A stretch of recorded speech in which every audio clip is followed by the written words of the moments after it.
So let me start the recording. All right, great. So on behalf of the founders of Coaches for Good, I want to welcome you to our first webinar for 2021. Happy New Year to everyone. I am excited about the possibilities that this year brings, and hope that all of the business goals that we have and personal goals that we've set, we can accomplish those all within this year. I'm really happy that Marina Jankovic is joining us today. She is an MCC coach, so Master Certified Coach. There are only, I believe, 7 Master Certified Coaches in the Gulf region. We're really lucky to have someone who's got such incredible experience, who's joining us and willing to share her information with us. She has been coaching for 15 years and has her own firm called Pinnacle Global. Has lived in the UAE for the past 3 years, and prior to that was living in London, I believe. Correct.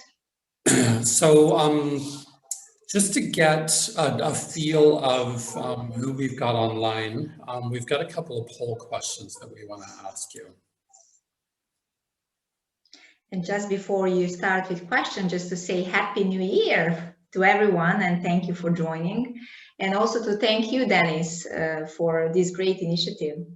I'm always happy to be in a circle of leaders, of coaches, of diverse community, and actually that's the best way how we can learn from each other. And I heard that you put together some amazing sessions in the past, so hopefully this one is going to be engaging. As Dennis said, it would be great to have your questions and make this session as interactive as possible. So really great to be here. Thanks. So we're going to just ask a couple of questions just to get an idea of who's in the audience so that Marina knows how to gauge her answers for coaches, non-coaches, how experienced and things like that. So the first question that we have is, do you see all 3 of the questions up here, or do you see just one question? Are you a certified coach? The next question is, have you completed a coach training program? And the third is, what is your coach credential?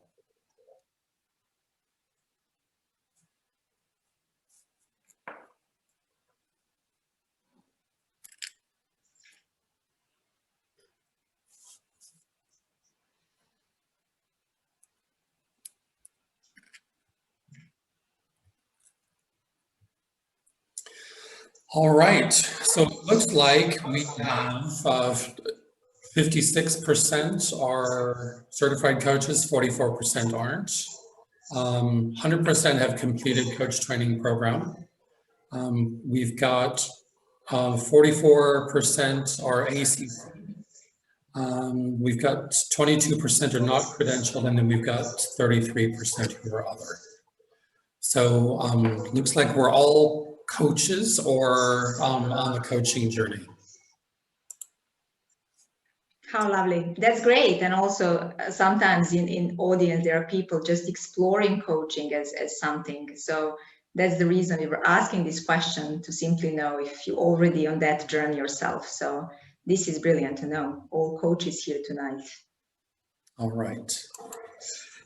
So with that information, Marina, my first question for you is, why did you choose demystifying coaching as the topic of the webinar?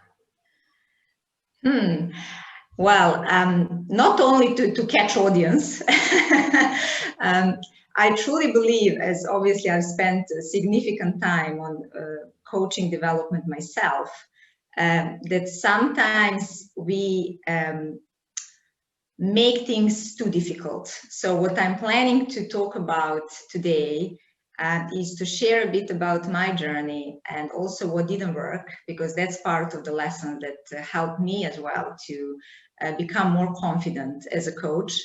And some tips that, again, wouldn't just add on a long list of requirements when it comes to credentialing and how to be masterful in coaching, but hopefully that coaching community tonight will find liberating.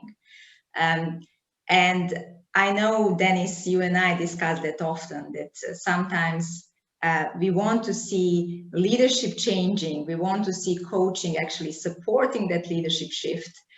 So simply, I believe, and I do respect the coaching schools and everything that's been done, and I represent ICF as well, but that it is very helpful sometimes just to be relaxed and go out and find your own way and not necessarily stick blindly to certain requirements or competencies or frameworks, but to do your bit as a coach to expand the effect, the impact of coaching.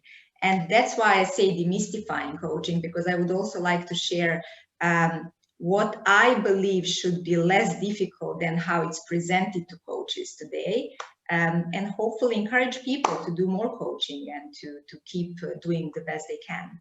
Okay. So what would be one of those ways that you'd want to share of how?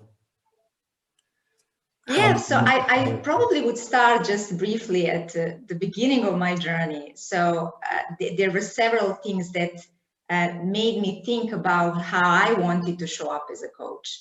And when I look back, some things happened that helped me transform my coaching practice. And the first coach training I did was performance coaching. And for me, it happened in-house as part of my corporate role. And for a long time, for many hours of coaching, I was confident that I was doing an excellent job. So clients would come, identify issues, and then something they would like to work on, to improve. So I would have all my nice, shiny templates, looking at some desired state or outcome, and then the gap, trying to break down into steps in that action plan. Or we would look at that feedback that people received from leaders in their organizations and focus on those development needs. And I think still, Dennis, I know you are in agreement with this. Somehow in certain companies or in the market, there is that mentality that coaches needs to be engaged when there is some difficult conversation, happening, or some conflict internally.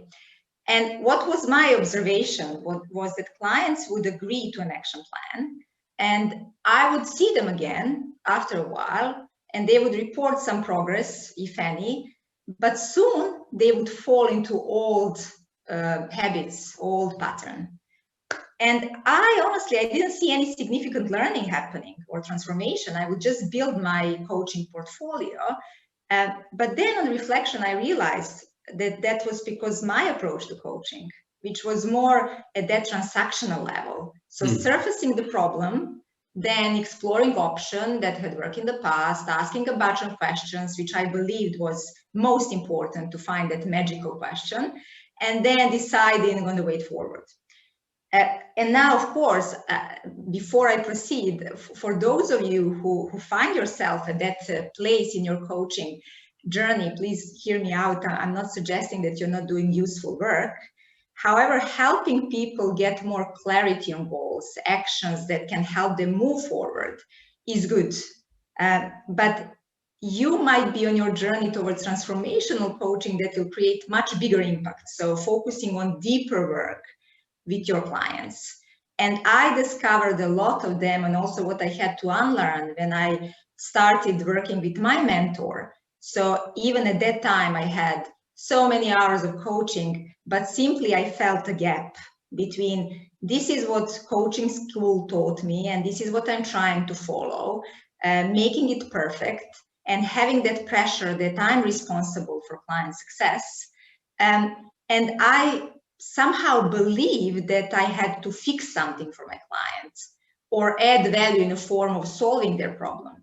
So one thing that I would like to share tonight is that there is definitely a certain aspect under our control, and that is to check our own mindset and to move away from that customer supplier mentality to I am your thinking partner mentality, and focusing less on what my clients can or should or will do, and more on who they can be or should be or can become, and then tapping into their aspirations.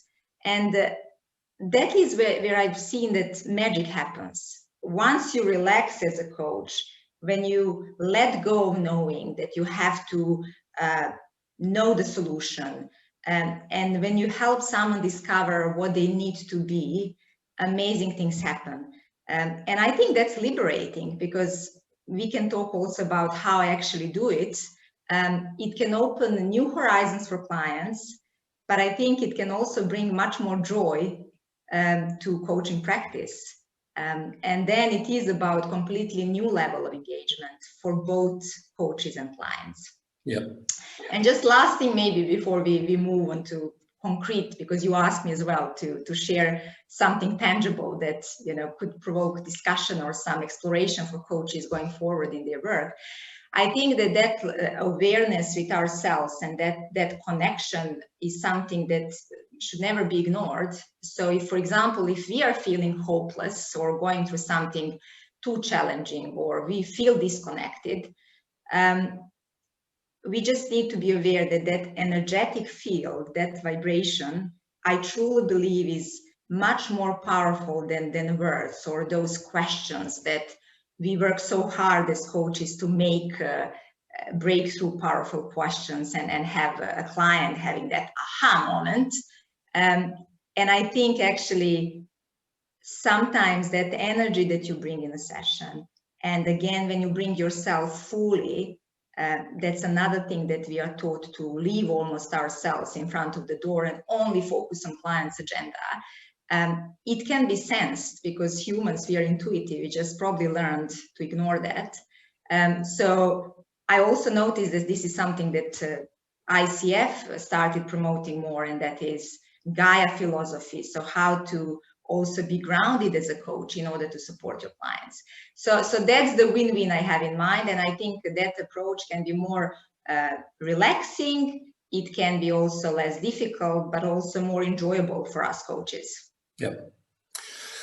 So one of the things that I've noticed in the region is that still people have this sense of almost embarrassment. I have to have a coach because there's a problem with me, rather than I want to get a coach because I want to get stronger at doing this, or I want to accomplish certain things. So how do you approach your clients and help them to see that side of coaching, rather than the there's something wrong with you and I'm going to fix it type of thing? I think it's absolutely fine to have a client who comes to a coaching session or approach a coach saying, I have an issue, I want to fix it. I think it's then more about what we offer, because that can be a real problem. It could be that that client really spent long time understanding what the core issue is. But I think, again, going back to that horizontal and vertical, because, and I'm just sharing my experience, I would at the beginning immediately jump to rescue. You grab that problem, that issue, and particularly it's hard if actually a company brought you to do some coaching and they tell you these are the things that I want you to work with, you know, on with my leaders. But you still have that opportunity to actually check, is this really just a symptom? Is this something that should be addressed in a certain way? Or again, we are talking here about intuition and that coaching presence. What's really bothering you? You know, so for example, last week I had a client who came and said, I really have a big issue. I cannot prioritize. I just feel every day completely lost. I'm behind. And that client has 20 plus years of experience. And I said, well, it's really hard for me to believe that you are not able to prioritize. But what makes this an issue for you now? What else is happening? And then we arrived to completely different issue that client wanted to address. So I think obviously it's not that mentality and approach, well, we coaches know what's best for you, or let's ignore your agenda and talk about something else. But again, go a bit more with the flow and our intuition and really understand what's deeper down. So don't panic if you don't even outline that objective in the first 15 or 20 minutes. It's much more important to understand what's happening at a deeper level for our clients. What is it, for example, that we can work together in our session that you wouldn't be able to work on your own? Such as this example I just shared randomly, but it's not about prioritization, it's about complete disbalance in many other aspects and areas. And then you actually position coaching and you help your clients see value.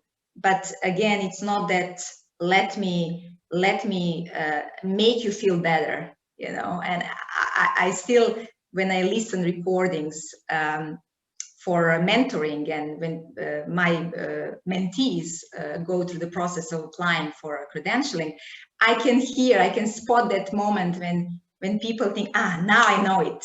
You know, that even change of tone in a session. Aha, I think I know what's what. Let me now jump.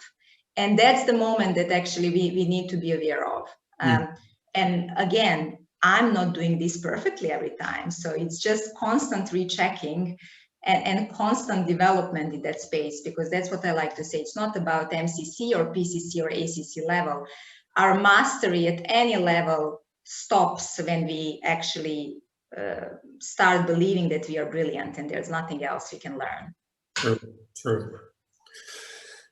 Any questions that we have coming from the audience? If you want to ask a question, just unmute yourself.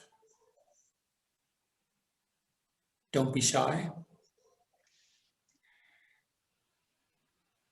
All right. So I know that you started your coaching in London and then you relocated to Dubai 3 years ago. What was the journey that you ended up having to take and maybe redoing again when you got here? And what were some of the things that you learned of restarting that practice here rather than there? I don't think so much maybe happened with my move, but if you ask me, that was a trigger necessarily. But I think, you know, maybe exactly linked to what I'm sharing tonight, I would probably maybe invest more time and effort to understand my own coaching style, my own skills, as opposed to trying to follow a certain methodology or a framework or a competency list to tick the boxes. Because again, it's true, you can find out of 10 sessions maybe a perfect recording, but for me it was much more important to find my way of coaching so that actually you find that enjoyable, and through that work you motivate yourself. So one thing I would say, I would go and explore more without that fear that I need to do or coach perfectly, or that I need to report back some amazing progress that happened. So that of course that confidence grows as you develop as a coach. And I would maybe invest more time and effort in mentoring or working with my own coach to understand my preferences, because there's no one way of coaching or doing it right. And I think that's something that, again, I see ICF becoming much more relaxed about. But it's about exactly living those values, and what we try to unlock in our clients, also unlock in ourselves. So I think perhaps I would much sooner start my exploration without some set objectives and goals. Okay. Yeah, I think one of the challenges that we have when we are building our business is being true to ourselves as coaches and being true to the core values that we set for our coaching practice, and making sure that our clients are also aligned to that. And there may be a client who comes in, or a possible client that comes in that is completely misaligned to the core values that you have, or you don't feel the chemistry that you feel is important to be there, but at the same time you want that client because you want to just get the hours, get the additional money or whatever it is. And so you kind of sacrifice sometimes and take on clients that you maybe aren't as happy with. And what ends up happening at the end of the day is you're not happy, they're not happy. And then the coaching engagement doesn't really work out. Did you face that or have you faced that? Do you have a specific niche that you coach with, and you stick with that niche, or is it more of the chemistry that you have with a particular client, regardless of which industry they may be working in? I think it's definitely about that chemistry, and I believe that's important. Now, what's close to my heart is, for example, women's leadership, or coaching for social impact and sustainability leadership, which doesn't mean that I would only focus my time on that.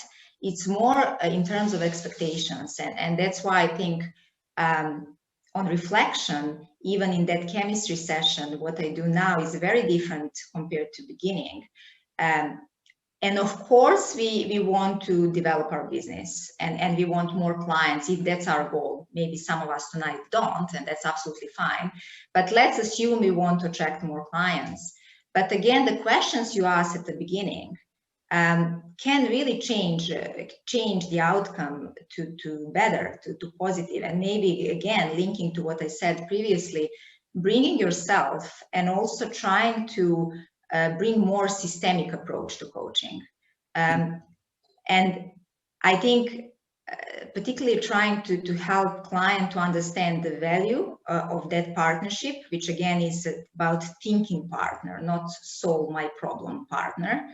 So for example, to give you something that I've seen changing for myself, and it took me years, it didn't come overnight. Now in that chemistry session, I don't ask too much about the outcome, or did you like me, or what's the issue. I ask more about how can we spend our time together so that you not only raise your awareness, but maybe evolve your level of consciousness, or what is it that coaching can bring, and how I can also help my clients to maybe see some interconnected parts. And again, that is not robotic, because you don't just want to present, this is where I can help, if you can share some examples, but people actually want real connection, and sometimes it's going back to basics. Of course, they want to see that they are progressing, but then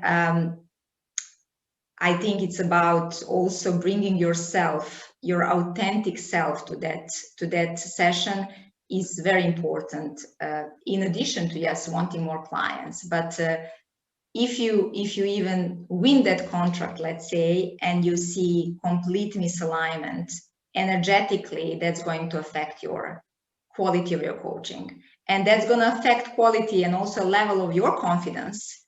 So in the long run, it's not good. So I think it's finding that balance and sensing what's the value you can bring with your whole self, with your approach, with also helping clients to become aware of something they are not aware at all.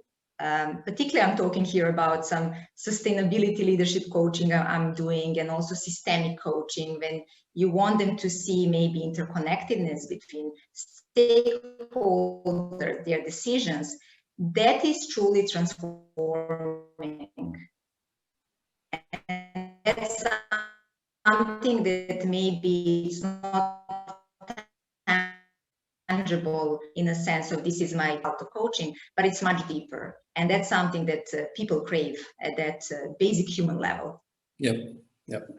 One of the things that I've built into my contracts when I sign with clients is that I want them to recommend other people to me who could benefit from coaching.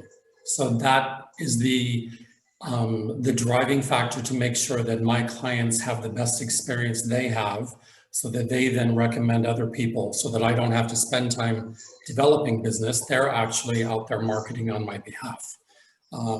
but it all goes back to being true to who you are as a coach and making sure that that's there. I want to wake up in the morning and feel good about the people that I'm going to be talking with today. Not, oh, I've got this client at 20 Exactly. that I've got to go with, because I know that inauthenticity is going to show through, regardless of how much I can convince myself that I can mask it. It still comes through, and the client feels that, and I don't want my clients to ever feel that inauthenticity there. Exactly. So it's not one way, and that's it. That's, I agree. It's that emotional, relational field, and that comes through even in chemistry sessions. So I think, again, it's finding that balance. Yep. And not trying to be somebody else, because at the end of the day, if you have a few coaching sessions lined up, it's going to be very exhausting. Exactly. So Sarah has a question. Sarah, if you want to unmute and then ask your question. Sure. I know, I don't know whether it's just what we're talking about, whether it's a language thing or something else altogether, Marina. But when you say sustainability coaching, what do you mean by that? So those are programs that I enjoy doing and very close to my heart, that are still focused on private sector leaders. However, through those programs, it is about self-discovery, where coaching can help, but also helping them to understand how different parts are connected in their life, and also how their actions and their decisions are making impact to different stakeholders, including planetary ecosystem, for example. And also there's a really nice way of making people think about not only current stakeholders, but future stakeholders. And that's one thing where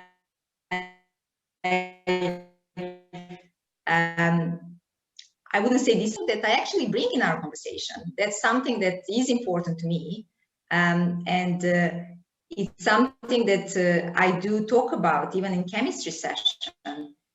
So again, it's a systemic coaching approach that has, I would say, a lot in common with core coaching competencies.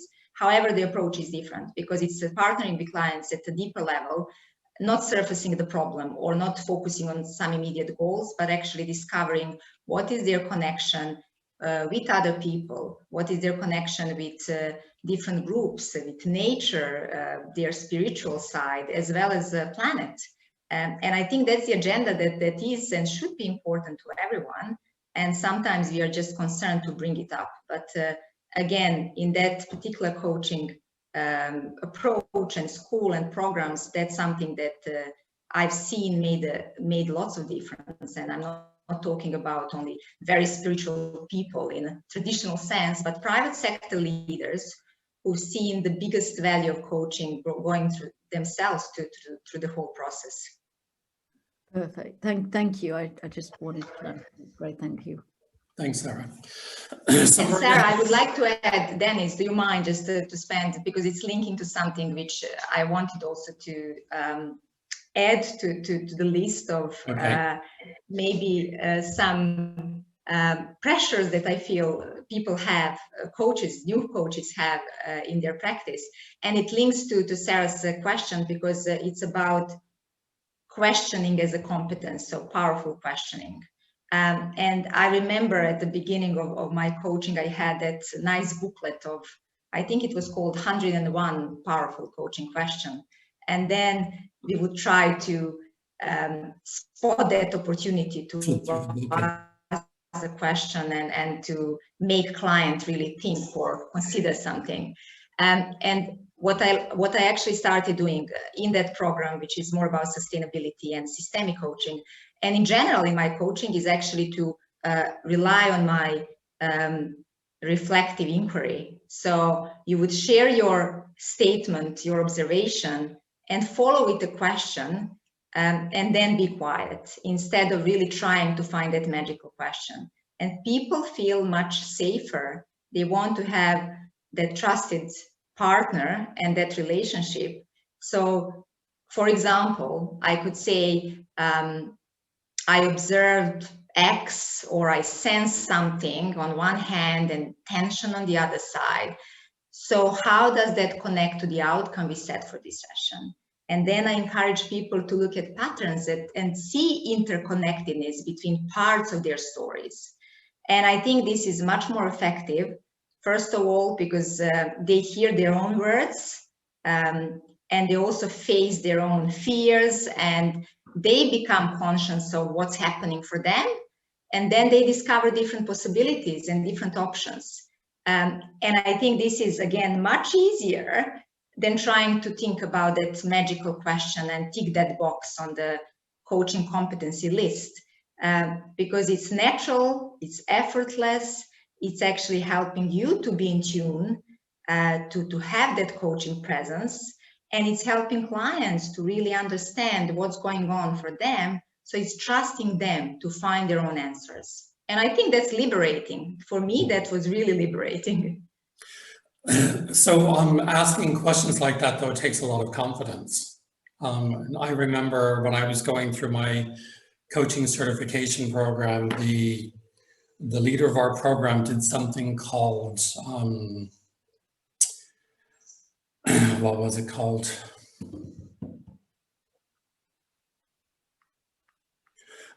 Basically, it was called Roulette Coaching. So what he would do is he would start off with he would place a scenario and say, I'm going to be the client. Who's going to ask the first question? And then he would randomly call someone out to ask the question. And then the next person that he called out had to ask a question that drove the conversation forward. And it scared the crap out of me the first time that he asked me to do this. And I'm like, oh, and my question was not at all, I think it was more directive than anything else. And he pointed it out that it was directive. So he said, how's another way that you could ask that question? And what I found was that the more I did it, the more confident I felt, and the more comfortable I felt then with asking questions. And I actually stopped thinking about the question that I wanted to ask and started listening to the conversation instead. And that was the key for me, was actually listening and engaging rather than trying to anticipate and things. And so what suggestions would you have for a new coach to be able to relax and get into the conversation? I think that first bit I shared about, it's not your role to rescue someone. Don't jump to rescue, because I think coaches chosen probably in most cases that path and that profession, as we are empathetic in most cases. So for us, it's maybe natural to be that problem solver. So I think that's first reminder. It's not mine to rescue, but to trust my client. And that's aligned with coaching psychology, that they have their own answers. And I think, again, I would say even now, I hear a lot conversation in webinars or blogs or articles, how you actually maintain that presence, which I disagree with. And even do you cross your arms, or how you sit, or where you look? So definitely there might be some pattern and some psychology behind. But again, as you said, Dennis, if you're just thinking about, okay, did I cross my arms, or how do I sit, or did I ask even closed question, which I know it's no, but in some cases I ask closed questions. Is it this or that? You want to clarify as a coach. So being less concerned and focused on yourself will help you really be in tune with clients. And I think as you start experimenting, it's the same thing. I cannot now give you tips and then you implement. You need to go out and see what works for you. And it's same for our clients. It's not the first mindset change and then they start changing their behavior. Sometimes you start with those changes where you feel you are not threatened, and you learn from that, and then you set certain goals if you want. So it's the other way around, it's opposite. So I think for new coaches, exactly as we said at the beginning, why we are talking about demystifying, because there's so much that now it's put on a list of, in order to be a masterful or ideal coach, these are the things that you have to do. And that's, again, it's not helpful, because it's not helping us to also reach to more people, to go out and find our own style, to be motivated to coach even more. So I simply think, again, as you asked me, what would I change if I had a chance to go back at the beginning? To go, it doesn't matter if you, obviously you have a training, and everyone tonight completed coach training. Go and experiment and see how you feel. In the same way how you don't coach clients, this is what you do or what you say, but you help them find their own way. I think we need to apply the same philosophy in our coaching, because that's the only way how we can bring coaching profession to the next level and also make a bigger impact. Yeah. Okay, great. Any questions coming from the audience? Unmute yourself if you've got a question. Yes, I'd like to. Sorry. Okay, go ahead. Oh, I was just going to make a comment, Marina, because I love what you're saying, and I think, yeah, what I almost feel from it, rather than sort of, I don't know, logically consume, I think is what I also sense often with us as coaches is, especially when people are starting, is this, as you say, people are so worried about getting it right, following a script, blah, blah, blah, blah.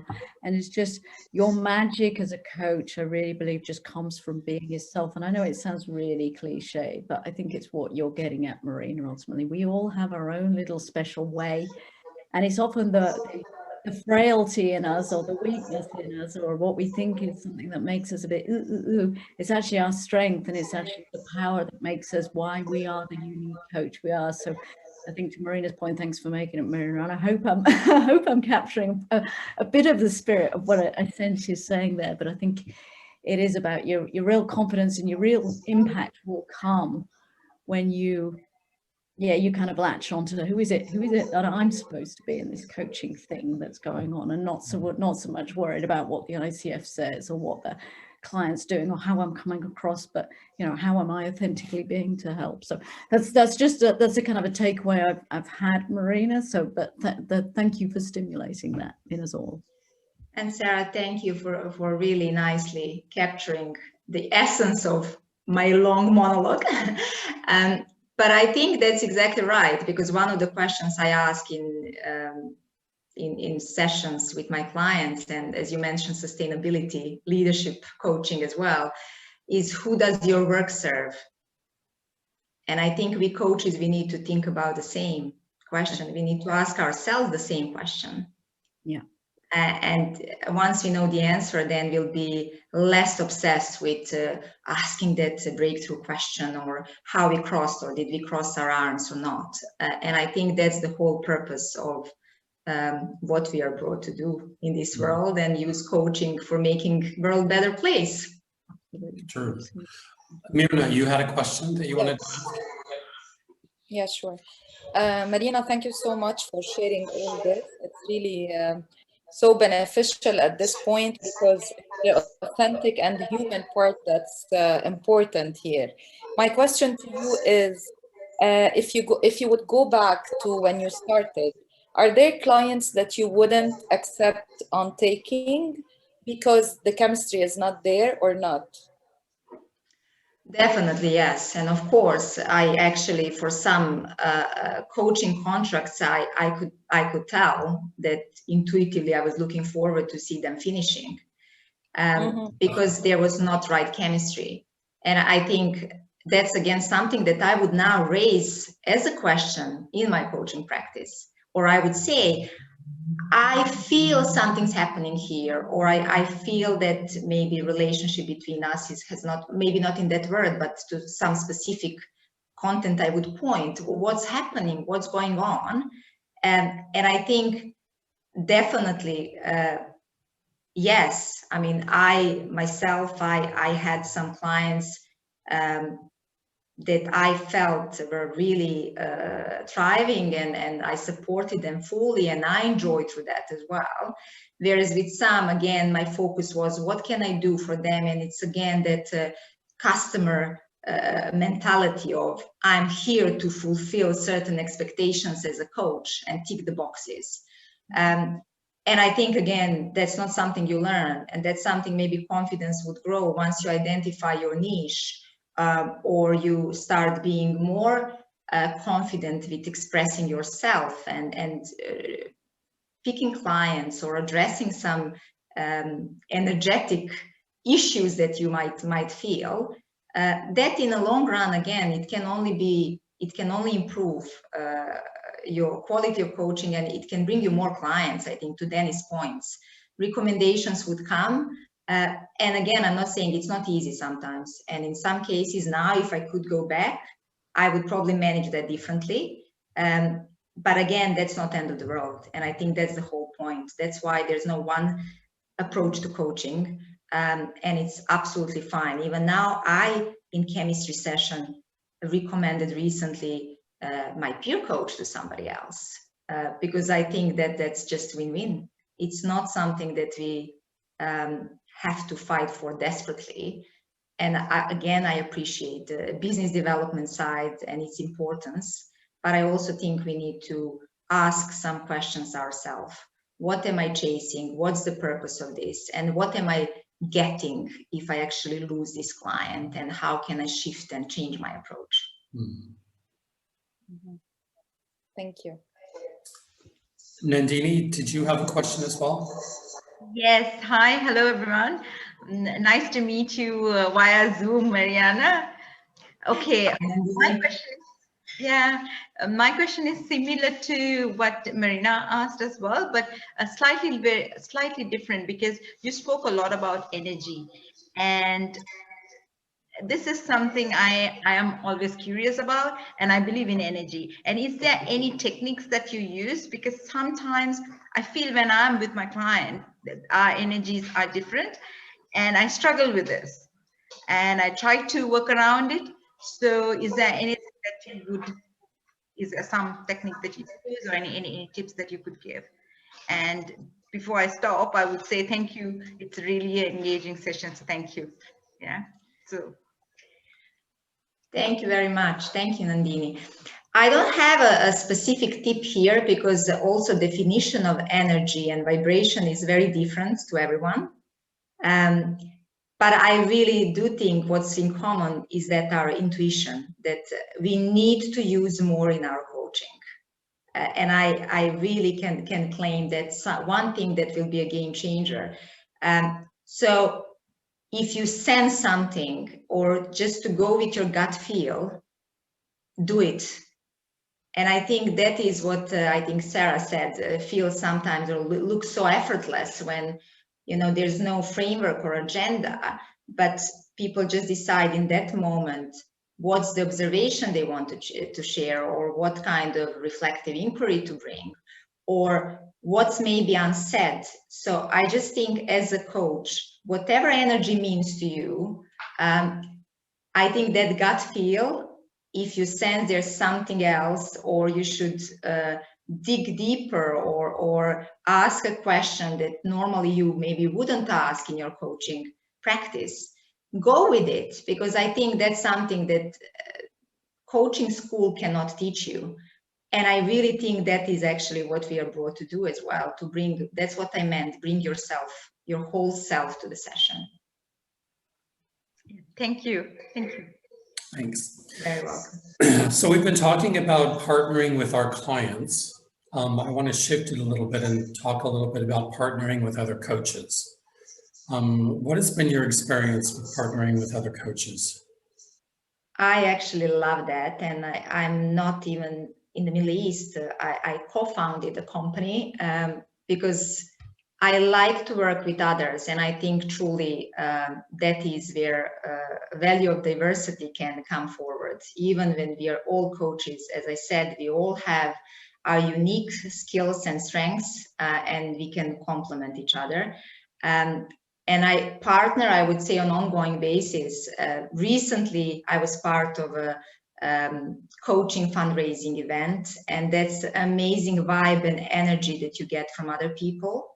Now, at the moment, I'm also doing on some other projects with other people and coaches. So I think, and this is also a good example then, is bringing coaches together, that we can share our experiences, we can address different challenges, and in that way improve our learning.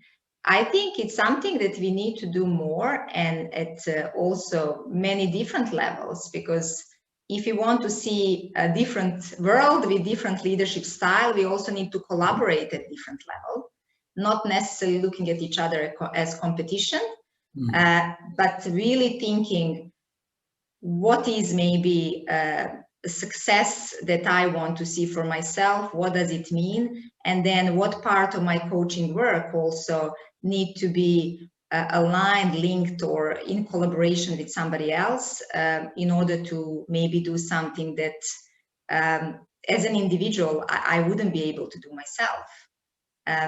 And I think that's also very nice, because it brings a very unique and interesting aspect to your coaching style and practice, when you also always encourage people to look for new dimensions and levels of collaboration. And as I said, that interconnectedness, not just being focused on their immediate problems and or their next year promotion or what they need to fix, but that's also then making your practice much more meaningful, because you are touching lives of many people, more people.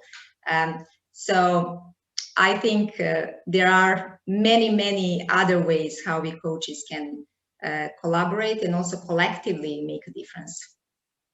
And that's actually one of the founding principles of Coaches for Good, was creating an organization where we could actually partner together and leverage the strengths that each of us have to accomplish more than what we would be able to accomplish on our own.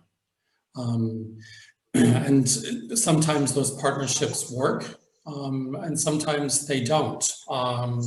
Or you partner together for an opportunity that comes to fruition. Other times it doesn't, but you still learn something from that experience of working with those other coaches as well, and gaining knowledge and insight from them. You're involved in the Leadership Reset Conference, correct? Yes, and I just think this is a perfect community to talk about that event. Knowing that the purpose of this group, and knowing also a bit more about how you decided to set it up, Coaches for Good. So every year I try to come up with a project or commit my time to a charitable project or a project on social impact side in collaboration with NGO as part of my pro bono work. And the Leadership Reset Conference will be a whole day event happening on 24th of March, where we will bring private sector leaders to discuss interesting topic on future of leadership, sustainability leadership, also future of engagement in the workforce, workplace, and also a few master classes. And that will be done in partnership with Microloan Foundation.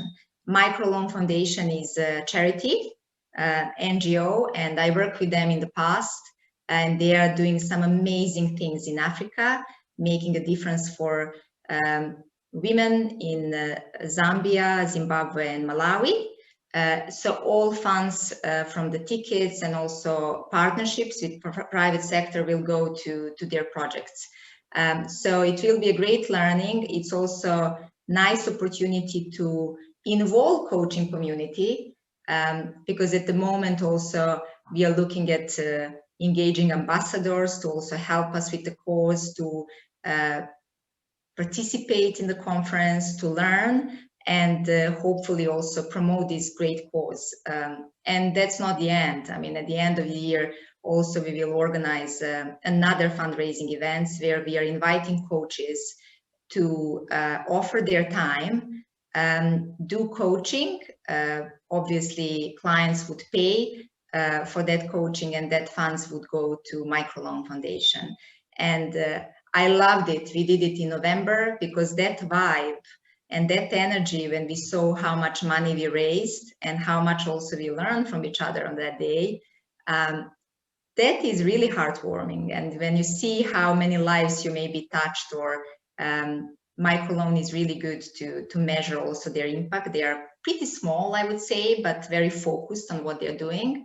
So when you see how many women got that loan and supported their children, and they are really at the lowest level of income, so they live at maybe $1 to $5 a day. That's amazing, and for me, that's something that I'll definitely keep doing. And I also invite your wonderful Coaches for Good community to get involved, and for those interested, I would be more than happy to provide more information, and to also over time build another platform for us to collaborate, to improve our coaching skills and practice, but also to do some good. Excellent. So what are some of the things that we can do as a Coaches for Good community to get involved and support you in this initiative? So for this particular event, in March, we are looking for ambassadors who would like to talk about this cause. They are welcome to participate that day, to obviously be present in those master classes and conversations, and to help us sell tickets, which I believe are really set at that affordable rate, particularly for the event of that kind, for the whole day. So that's for this upcoming event. For the other event that we are planning, but not to jump too soon at the end of the year, it will be different engagements. So we'll do it annually. We had first in November last year, so it will be the similar setup. Coaches would come together, offer their time on that particular day. Microloan would sell tickets directly, and that would be a way for coaches to promote coaching value to clients, as well as to raise money for a great charity. Okay. As you were talking about it, I could feel this kind of tingling inside of me, because it's something that's exciting for me, and it's something that I see as a lot of times we look at coaches, and I think from at least from my own perspective as an executive leadership coach, I look at it more from a business perspective, but then there are so many opportunities where we could actually do something that impacts the greater society and the greater community outside of business that I think is even more powerful. And I think this is one of those opportunities where we can do it. So I'm definitely raising my hand to support and help you in any way that I can do that. I put down a note as well, a couple of earlier or last week, I was writing out my strategy for 2021, and you had reminded me that I forgot to identify a charity project that I wanted to work on this year. And so I quickly wrote down a note so I could include that into my strategy as well for 2021. So thank you for that as well. Oh, thank you, Dennis. And I think this is maybe an opportunity for us, and definitely let's discuss how we follow up on this, because this event is approaching, and whoever is interested maybe in Coaches for Good, maybe people who were not able to join tonight, but we could organize a separate briefing, and we could talk more about opportunities that we can create together. Okay, excellent. Any other questions from the audience? I know that we're coming up to the top of the hour. Already, that's what I asked you at the beginning. You need to manage me. I could talk forever. We could go on longer if you want. I think what we'll do is we'll end it here for now. Thank you so much for joining us, Marina, and sharing your insight and sharing your opportunities that we could actually collaborate with you and grow a stronger bond within the Coaches for Good community. Again, it completely aligns with the reason why we had set up this organization in the first place. So I'm really, really excited about that. We will be posting the recording of this webinar on our YouTube channel, and with a link that will be from our coachesforgood.com website. So be on the lookout for that. If you are interested in joining us for this volunteer work that Marina has talked about, please reach out to one of us and let us know, and we'll make sure that we get everyone together for an additional briefing where we can get more clarity on how and then the next steps as we move forward. So with that, just wanted to remind everyone that our next session, we've actually planned monthly sessions, and we've got people lined up, I believe, through May for webinars. Our next one is happening on the 10th of February at 8 p.m. Dubai time. And it's Sarah Drifthout, who's on with us now. She has just published a book called Gender Dimensions in Leadership. And so she'll be talking about how that can be applied from a diversity and inclusion perspective into, there's the plug there, Sarah, thanks. But how you can actually apply that into your coaching practice as well. So with that, I want to thank each and every one of you for joining us this evening. It's always exciting to get together with other coaches and see the opportunities that we can create together. And I'm really looking forward to what we can accomplish in 2021. Dennis, thank you very much. And everyone tonight, thank you for your questions, for being here. And I'm pretty sure that we will find a way to stay connected and collaborate on something amazing. Thank you, everyone. All right. Thank you.